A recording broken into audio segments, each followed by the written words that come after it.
আমাদের অগ্নি নাকি বাচ্চাদের জন্য পার্টি দিচ্ছে, এটা ভাবা যায়? কারণ একটা সময় ছিল যখন ও কাজের সূত্রে বাইরে গেলে ওখান থেকে আমায় ফোন করতো, বিবি তুমি জানো না আজকে কি হয়েছে? কেন রে, শান্ত হ শান্ত, কি হয়েছে? না তুমি জানো না আজকে ফ্লাইটে আমার বাসায় একটা বাচ্চা বসেছিল, গোটা ফ্লাইট এত কথা বলেছে, আমার মাথা যন্ত্রণা করছে, আমায় কফি খেতে হবে। আরে ঠিক আছে, সেই অগ্নি আজ এই পার্টি দিচ্ছে। হ্যাঁ, বাবা হলে মানুষের যে এত পরিবর্তন হতে পারে আমি অগ্নিকে না দেখলে জানতামই না। একদমই তাই, একদমই। দাঁড়িয়ে থাকিস না, কাজগুলো কর না, জানা জানা দাঁড়িয়ে কথা বলছি আমি। আচ্ছা, এবার আমরা কিন্তু চলে যাব শেফ এভি, মানে পুরো প্ল্যানটার যে মাস্টার মাইন্ড, কি করছে সেই মাস্টার মাইন্ড, সেই শেফ এভির কাছে, ক্যাপ্টেন অফ দ্য শেফ। এই যে কি অ্যারেঞ্জমেন্ট, এসব পরে হবে, দর্শকরা বসে আছে তোর সাথে কথা বলতে চাইছে, জানতে চাইছে। রাদার তারা তো সারপ্রাইজ যে শেফ এভি সে কিনা কিডস ডे সেলিব্রেট করছে মাই মমস ক্যাফেতে। तो इसके पीछे राज क्या है बेटा, बताओ। राज है मेरा लकी चार्म और मेरा कॉन्फिडेंस। হ্যাঁ, মানে লাকি চার্ম হচ্ছে চিকি আর কনফিডেন্স হচ্ছে মাফিন। এই নে ধর ব্রো ব্রো ব্রো। দেখেছেন কি হয়েছে? কি আচ্ছা বলছি, রিপোর্টাররা এসে তোর ইন্টারভিউ নেবে, অপেক্ষা করছে। এই যাও দাঁড়িয়ে দেখো না, যাও। এবি স্যার, আজ অনেকদিন পর মাই মমস ক্যাফে সেজে উঠেছে, কেমন লাগছে বলুন?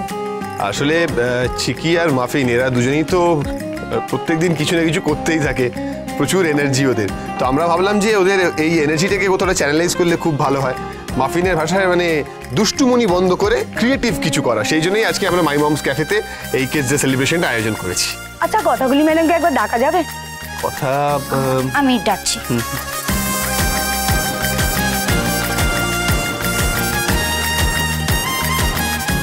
এই তো কথা এসে গেছে।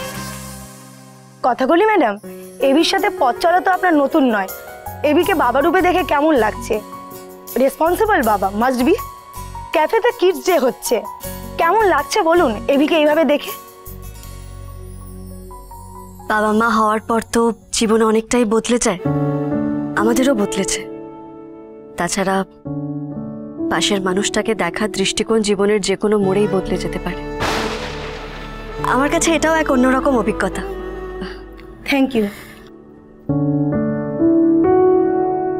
ডেকোরেশন শেষ, গেস্টরাও চলে এসেছে, এবার দেখে নেব গেট আপটা। স্যান্ডির কাজটা কিন্তু ভালোই করছিস, চাকরিটা গেল মনে হচ্ছে।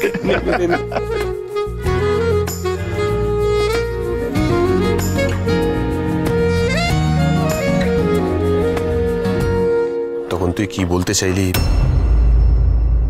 সেটা খুব ভালো করেই বুঝেছি, কিন্তু তুই বুঝতে পারছিস না এই মিথ্যাটা আমি তোকে কেন বলেছিলাম। দেখ, কথা যেদিন হয়তো বুঝবি সেদিন হয়তো অনেক দেরি হয়ে যাবে। দেরি তো হয়েই গেছে পাচক মশাই। আমি যে আপনার ভরসার জায়গা নই, আমি যে আপনার দুর্বলতা, এটা বুঝতেই তো আমার অনেক দেরি হয়ে গেল, তাই না?